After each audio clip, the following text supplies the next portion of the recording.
days. This is like the longest workshop, I think, since I've been in the UN. So I know all of you have families, you have studies, you have jobs. So, you know, you're making a really big commitment and investment by being here. Unfortunately for you, this is just the start of the work. So we are really, really happy to be on this journey with you. We want this to be what you want to do. We're only here as advisors and facilitators to make it happen. So we really look forward to seeing this continued commitment and passion as we move forward. Hopefully we can make some real gains in the next 6 months and be able to then have some exciting content coming out about what all of you are doing to make an impact on the bigger world that shows that Indigenous youth, you are there, you are working for your communities, you are working for change. So thank you very much for having us, for welcoming us. AIPP is a great partner. They're doing amazing work for all of you, and I think they're the ones that really are going to be in the driving seat with this. So please continue to work with them, continue to be supporters of AIPP, and then we can make this go forward. So thanks to all of you, and I really look forward to seeing you all virtually for the next step, I guess. But as we move forward, hopefully we have another meeting this year. Thank you. Okay, to start with, congratulations to all of you for the wonderful work that we have achieved from this gathering. I just want to respond to some of your points as a final word. If you remember, you all agree that we need to assess and understand where we are. Without that, we cannot really set the goal and the vision towards where we will be moving together, right? So I know that all of us has different ways of looking at things, we have different visions and so on. But the purpose here, of course, was one of the main things was to create a common vision.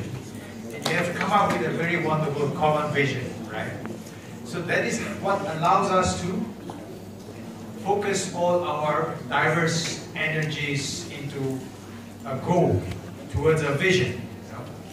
And it's like the lighthouse in the sea that you see, that kind of guides us in the journey that we take. In my first intervention, we started with this whole issue of the journey where we are now. And now, from here, where do we go, right? And so the lighthouse is not something that we always go directly to the lighthouse all the time. But the lighthouse is acting as a guide, and we also pass by the lighthouse. So some changes are always made. But what it allows us to do is focus all our diverse energies together by embracing the vision together, and that is what is really important, and that is where we build our strength. And in this, as Susan also shared, it is definitely yours, as you would be the one taking on the leadership. And one of the strengths of Indigenous communities has always been the issue of our respect, our belief, and our conviction of the past, that is our ancestors. We have always held them in our heart, in our belief, as the one that keeps on continuing us to guide.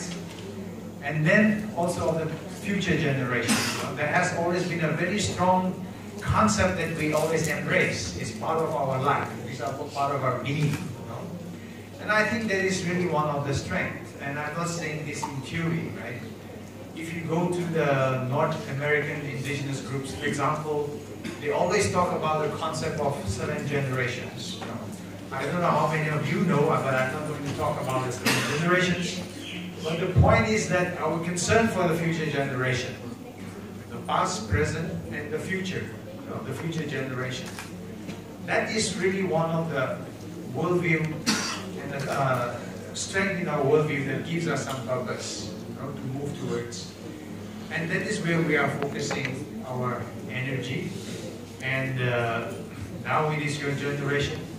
We person think therefore very far into the generations that will come. like we talk about human rights. Our human right, therefore, is not just about the present, right? But it is even about our obligations to our ancestors of the past. So right continues. The concept of rights continues for us, of the past to the present. And we always talk about the future generation. So we always talk about the rights of the future generation. And that's where our obligation comes from, right? So this is really a strength that we focus on always as indigenous peoples, especially when we are coming to the issues of climate change, sustainable world, etc., etc. So I really want to congratulate you for having come up with this kind of vision, the effort that you have put in. We have still the journey to be undertaken, but I think it's a good start, and I have my full trust that you will take it with that kind of conviction and unity as a platform, as we have discussed now. And in all this, I know you have all applauded for UNESCO, but I must say that we were facing a lot of challenge because EIDB often we have to shoulder a lot of responsibilities which we cannot fully undertake in many cases. Like this last month, May and June is really a very heavy time for us. We were a bit disorganized, but you know UNESCO was always helping us to get back on track. That is the plan, and that's our vision, and that is where we will be working together. So there are many more things, that's what I'm just saying. So I really thank you all, but I think in all the applause that we have made, we did not do it for Charu. He has been the one very patient. I see that his hair has grown a bit more grayer since last year. He's not so old. That's what I was saying. So we have given him a lot of burden and served us for the interest of all of us. No? A very, very warm and loud round of applause for Charu.